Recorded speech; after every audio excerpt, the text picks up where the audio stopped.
নির্জন সন্ধ্যার কাব্য অংশ ১। রিমি এবং অয়ন একে অপরকে দীর্ঘদিন ধরে চেনেন। ছোটবেলা থেকে তারা ছিল পাড়ার সবচেয়ে ভালো বন্ধু। সময়ের সাথে সাথে তারা পরস্পরের প্রতি অনুভব করেছিল এমন কিছু যা বন্ধুত্বের চেয়েও গভীর, কিন্তু কেউই তা স্বীকার করতে সাহস করেনি। অংশ ২। অয়ন সবসময় রিমির পাশে ছিল, তার সুখ দুঃখের সঙ্গী হয়ে। রিমির মন খারাপ হলে অয়ন তার জন্য চকলেট নিয়ে আসত, আর যখন রিমি হাসত তখন অয়ন যেন পৃথিবীর সব সুখ পেয়ে যেত।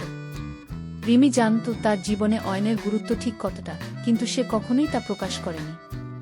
অংশ ৩। একদিন সন্ধ্যায় রিমি নদীর পাড়ে গিয়ে একা বসেছিল।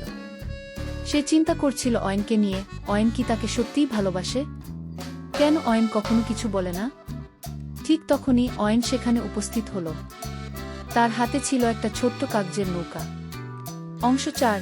অয়ন বলল, রিমি, এই নৌকাটা তোমার জন্য, কিন্তু এর ভেতরে একটা বিশেষ কিছু আছে। রিমি নৌকাটা খুলে দেখে সেখানে একটি ছোট্ট কাগজ ছিল, যাতে লেখা ছিল, আমি তোমাকে ভালোবাসি, কিন্তু কখনোই সাহস পাইনি বলতে।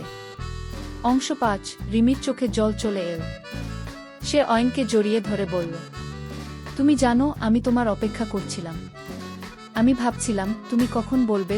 অয়ন মৃদু হাসল এবং বলল, আমাদের প্রেম এমনিতেই সুন্দর ছিল, কিন্তু আজ থেকে এটা আরও সুন্দর হয়ে গেল। শেষ। নির্জন সন্ধ্যায় তাদের হৃদয় একসাথে বেজে উঠল। সেই ছোট্ট কাগজের নৌকা তাদের প্রেমের প্রতীক হয়ে উঠল, যা সারা জীবন ধরে তাদের ভালোবাসার নদীতে ভাসতে থাকল।